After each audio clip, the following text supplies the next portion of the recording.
6 দলের 6 প্রার্থী লড়বেন দৌলতপুর কুষ্টিয়া 1 আসন থেকে। 14টি ইউনিয়ন নিয়ে গঠিত এই আসনে ভোটার সংখ্যা 3,80,287 জন। এই আসনটিতে বড় বাধা হিসেবে রয়েছে মাদক সন্ত্রাস, সীমান্তে চোরাচালান এবং অবৈধ অস্ত্র। সকল প্রার্থীরা উন্নয়নের প্রতিশ্রুতি দিয়ে জয়ের ব্যাপারে আশাবাদ ব্যক্ত করছেন। তবে কি চাচ্ছেন এই আসনের প্রান্তিক জনগোষ্ঠী? রেইনবো অলরাউন্ডার এক্সটেরিয়র পে বাড়ির বাহিরের দেয়ালের সুরক্ষা নিয়ে থাকুন নিশ্চিন্ত, সাথে পাচ্ছেন 10 বছরের ওয়ারেন্টি। কুষ্টিয়ার সীমান্ত ঘেঁষা দৌলতপুর দেশের অন্যতম বৃহৎ উপজেলা হিসেবে পরিচিত। এখানকার শান্তিপ্রিয় জনসাধারণের প্রত্যাশা অনেক, তবে ভেতরে যেন চাপা ক্ষোভের বহিঃপ্রকাশ। আমরা সুব্যবস্থা পাই নাই, এই হয়রানি হওয়ার পরে কোনোটা হয় কোনোটা হয় না। ক্ষমতায় আসে সেই আপনার তো জনগণকে প্রতিশ্রুতি দেয়, কিন্তু কাজের বেলায় তো সেরকম কেউ কিছু করে না। আমি চাই এরকম একটা গভর্নমেন্ট আসুক, জনগণের জন্য একটা গভর্নমেন্ট আসুক। ভোট দেন, আপনারা পাশে দাঁড়াবো, এটি করবো সেটি করবো, ভোট শেষে যার যার পকেট গরম, শেষে ব্যস্ত।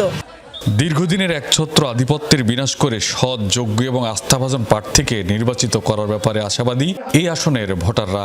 বিভিন্ন রাজনৈতিক দলের প্রার্থী থাকলেও ভোটারদের নজরে বিএনপি জামায়াতের প্রার্থীরা।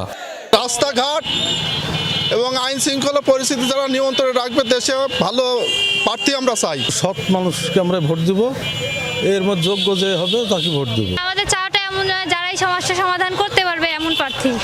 চাঁদাবাজ, সন্ত্রাস নির্মূল সহ প্রার্থীরা দিচ্ছেন নানা ধরনের প্রতিশ্রুতি। তবে অবৈধ অস্ত্রের ব্যবহারের আশঙ্কাও করছেন কেউ কেউ। বলছেন এতে প্রভাব পড়তে পারে আসন্ন নির্বাচনে। কিছু সন্ত্রাসী আছে, আমরা প্রশাসনকে বলছি সে যেই হোক তাকে আপনারা গ্রেপ্তার করেন। আমাকে যদি আল্লাহ তৌফিক দান করে আর আমার দল যদি ক্ষমতায় আসে, দৌলতপুর থানায় কোনো সন্ত্রাসী চাঁদাবাজ থাকবে না। এখনো অবৈধ অস্ত্রের ঝনঝনানি থাকার কারণে আমরা প্রত্যেকটা কেন্দ্রই আশঙ্কাজনক। আমরা সবই ঝুঁকিপূর্ণ মনে করতেছি। এগুলো সরকার বাহাদুরের কাছে আমরা অনুরোধ করব, এই অস্ত্রগুলো দ্রুত যেন ক্লোজ করেন। দৌলতপুর থানা থেকে যদি সংসদ সদস্য প্রার্থী হিসাবে আমাকে মনোনীত করে, তাহলে এখানে দুর্নীতিটা আগে দূর করব। দৌলতপুর থানায় কোনো ফায়ার সার্ভিস নাই, এই ফায়ার সার্ভিসটা যাতে একটা স্টেশন হয় সেটা নিয়ে আমি কাজ করব। 461 বর্গ কিলোমিটারের কৃষিপ্রধান এই আসনের জনসংখ্যা 4,82,981 জন। জননিরাপত্তা সহ জীবনমান উন্নয়নের দাবি ভোটারদের।